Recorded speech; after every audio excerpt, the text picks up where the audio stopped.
வானத்தையும் பூமியும் உண்டாக்கின சர்வ வல்லமையுள்ள தேவனாகிய கர்த்தராகிய இயேசு கிறிஸ்துவின் நாமத்தினால எல்லா விசுவாச பிள்ளைகளுக்கும் பரிசுத்தவான்களுக்கும் வாழ்த்துதலையும் ஸ்தோத்திரத்தையும் தெரிவித்துக் கொள்கிறேன்.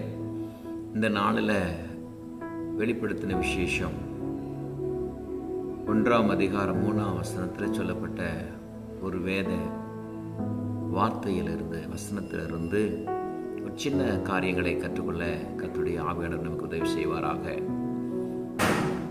இந்த தீர்க்க தரிசன வசனங்களை வாசிக்கிறவனும் கேட்கிறவர்களும் இதில் எழுதியிருக்கிறவர்களை கைக்கொள்கிறவர்களும் பாக்கியவான்கள், காலம் சமீபமாக இருக்கிறது என்று எழுதப்பட்டிருக்கிறது.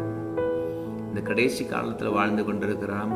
பலவிதமான காரியங்களினால நம்முடைய சிந்தை, நம்முடைய இருதயமும் தேவனை பற்றி விசுவாசத்தை விட்டு வழுவாதபடி காத்துக்கொள்வதற்கு தேவாவியானவர் அப்போஸ்தலனாகிய யோவான் மூலமாய் நமக்கு இந்த வார்த்தையை தந்திருக்கிறார். வாசிக்கிறவனும் இந்த வசனங்களை வாசிக்கிறவர்களும் கேட்கிறவர்களும் இதில் எழுதியிருக்கிறவர்களை கை கொள்ளுகிறவர்களும் பாக்கியவான்கள்.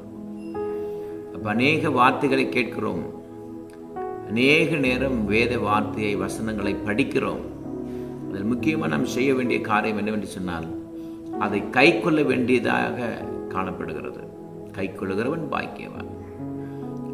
அதுதான் சொல்றாரு 1 யோவான் 1ஆம் அதிகாரம் 1ஆம் வசனத்தை சொல்லும் பொழுது, ஆதி முதல் இருந்ததும் நாங்கள் கேட்டதும் எங்கள் கண்களினாலே கண்டதும் நாங்கள் நோக்கி பார்த்ததும் எங்கள் கைகளினாலே தொட்டதுமாக இருக்கிற ஜீவ வார்த்தை குறித்து உங்களுக்கு அறிவிக்கிறோம். அந்த ஜீவன் வெளிப்பட்டது, பிதாவினிடத்திலிருந்தும் எங்களுக்கு வெளிப்பட்டதுமான நித்தியமாய் இருக்கிற அந்த ஜீவனை நாங்கள் கண்டு அதை குறித்து சாட்சி கொடுத்து அதை உங்களுக்கு அறிவிக்கிறோம் என்று சொல்லி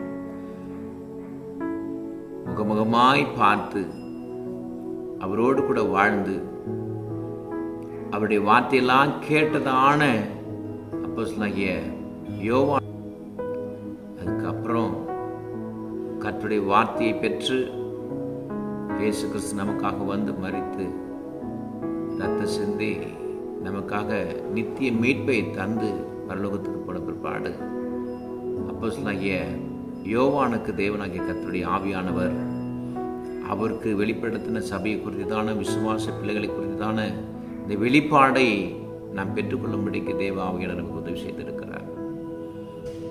அதனால வெளிப்படுத்தின விசேஷம் 22ஆம் அதிகாரம் 7ஆம் வசனத்தில் சொல்லும் பொழுது, ஏதோ சீக்கிரமாய் வருகிறேன், இந்த புஸ்தகத்தில் உள்ளவர்களை தீர்க்க தரிசன வசனங்களை கை கொள்கிறவன் பாக்கியவான் என்றார். அதனால எனக்கு அருமையான பிள்ளைகளை வேத வார்த்தை சொல்கிறபடி கடைசி நாட்களாக இருக்கிறபடினால் நாம் கேட்கிறவர்களாய் மாத்திரமல்ல, வாசிக்கிறவர்களாய் இருக்கிறவர்களை மாத்திரமல்ல, அதன்படி கை கொண்டு நடக்கிறவர்களாய் இருக்க வேண்டும் என்று தான் கர்த்தருடைய ஆவியானவர் சபைகளை குறித்துதான வெளிப்பாடை அப்போஸ்தலனாகிய யோவானுக்கு கற்றுக் கொடுத்தார். அதை நாம் பெற்றிருக்கிறோம். அதனால் தேவனுடைய பிள்ளைகளே, இந்த கடைசி நாளாக இருக்கிறபடினால அவர் தீர்க்க தரிசன வசனங்களால் நிறைவேறி கொண்டிருக்கிறபடினால நாம் அவர் வருகையில் காணப்படும்படிக்கு, ஆக்கினிக்கு தப்பி வைக்கப்படும்படிக்கு வசனத்தை கை கொண்டு நடப்போம். கர்த்தர் நம்மை நித்தியத்தில் சேர்த்துக் கொள்வார். ஆமென்.